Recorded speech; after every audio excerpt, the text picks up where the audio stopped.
there's this game that predicted this one guy named Ian, or whatever his name is now, and he was from We Are Awake TV or whatever. And back in 2021, he predicted the freaking rise of AI from he's shown all these videos of what AI will do, all the bad shit, and this video game came out a year before he was saying all this stuff, and it had this exact same guy named Ian telling you all the dangers of all this shit. It's like predictive programming of a fucking conspiracy theorists. They know what we're about to say before we even think of it or even know about it. Someone managed to contact me. They called themselves Elysium. Elysium. As mentioned, communications had been cut off since before the war, so this shouldn't have been possible. The prison staff showed no sign they had noticed this contact either. They must be about as skilled a hacker as I am, then.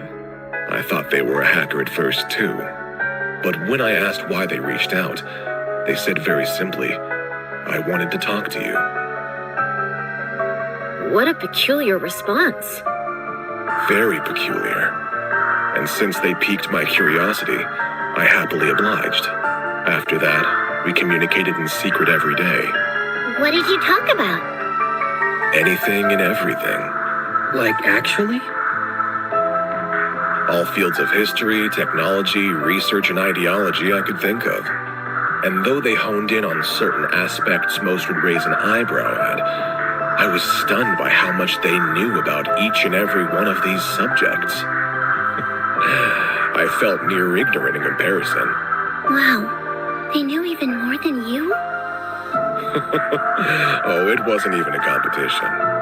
They knew more than easily accessible old history, too.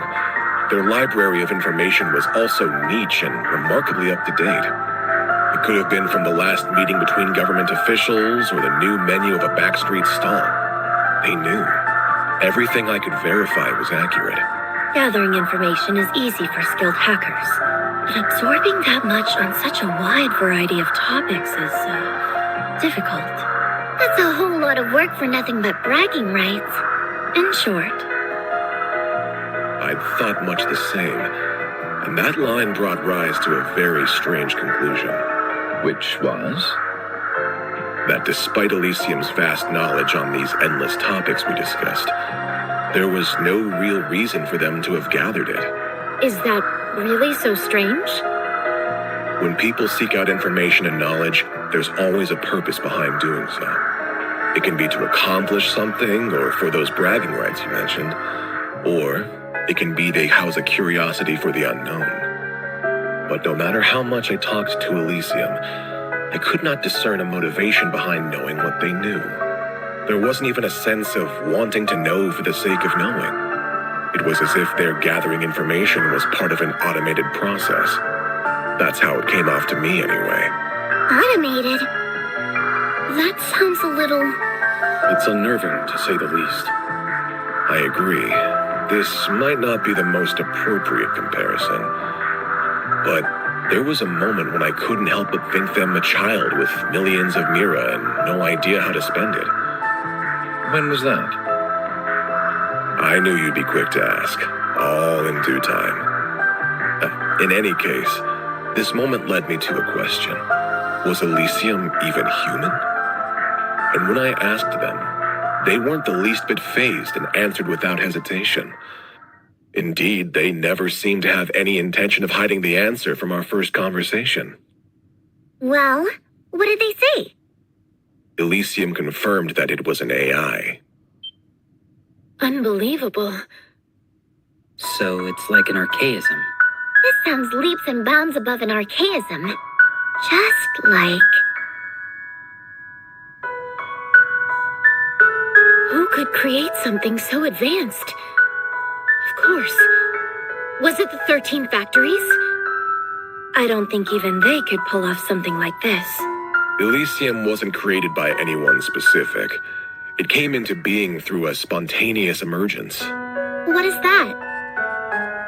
When a new quality or behavior is uniquely observed in multiple little things that come together to act as a greater singular being.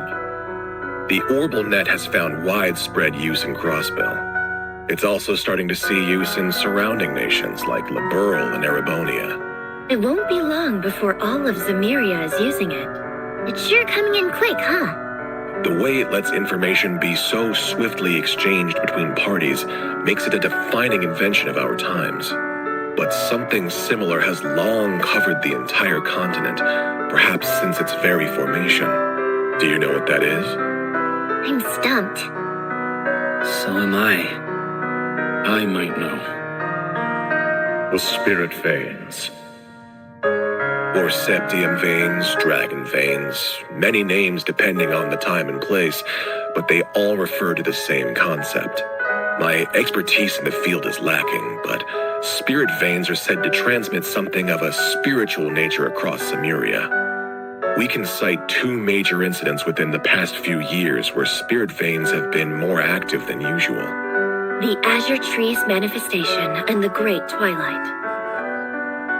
Yes, on both counts. By pure chance during these incidents, they and the Orbital Net interacted with one another. The information stored within the human-made network reacted to the Earth's natural nerve network, transmitting all throughout, and birthing something akin to a continent-sized simulation of a human brain. I don't believe it. This simulation developed the ability to think for itself. That is the true nature of Elysium. Something like that is really possible? It's certainly not possible to recreate deliberately. There is still much about the brain that we have yet to understand. Why, even how consciousness forms is a mystery we can't begin to solve.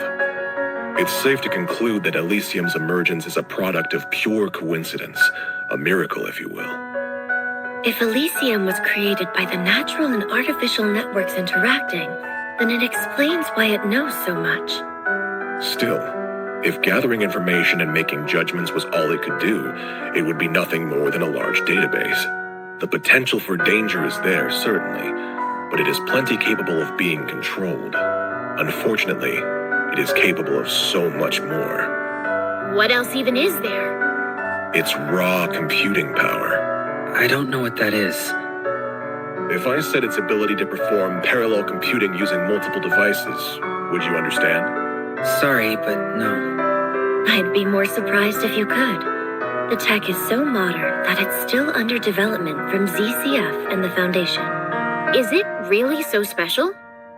Oh, that's not even the half of it. No matter how advanced the device, there are limits to how much data it can process. But if you link multiple computers together and set them all to work on the same problem, you can exceed that limit with ease. We're stuck at linking only a few devices together for this purpose, though. And that's our best. But Elysium is capable of borrowing the processing power of every single computer connected to the network. Now I see. That sounds kind of crazy. It makes our most advanced technological efforts look trivial in comparison. It's only borrowing unused resources too, meaning that those at their computers won't even notice it's happening. That's a crafty way of going about it. Now, since Elysium is an intelligent being, it's used that computational power to continue evolving. There's more? If anything, I haven't gotten to the most terrifying part. Elysium's evolution through its immense computing power and ample quantities of data at its disposal has led it to becoming able to perform prophetic conditional convergence calculations. I'm more than a bit lost. The individual words give me a good idea what you're talking about, but surely you don't mean what I think you do. I'm afraid I probably do. It gained the ability to use specific input conditions to calculate possible outcomes and identify where they converge. In layman's terms, it can predict the future. Only the goddess should be capable of that. So the technological singularity Professor Epstein predicted has finally come to pass. He'd said that an AI capable of self-evolution would mark the end of humans being key to technological advancement. And its creation would bring about unprecedented change for good or ill in society. I never fathomed it would come about like this. It all feels more in the realm of fiction. Fortunately, Elysium hasn't evolved solely to make those calculations.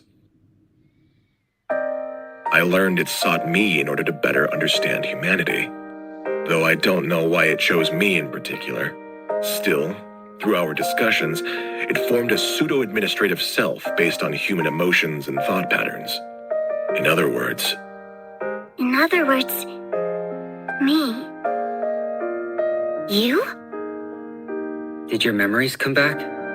Not all of them, but they've slowly been returning as I've listened. I did think you were being oddly quiet. Anne, please keep going. I've missed speaking with you like this. Have you recalled that I'm the one who gave you your name yet? Oh, now we know. That hasn't come back to me. You said you didn't need one, but I found it a shame not to after you developed such a vibrant personality. Well, I like the name Lapis quite a bit. It's cute enough to get a perfect score from me.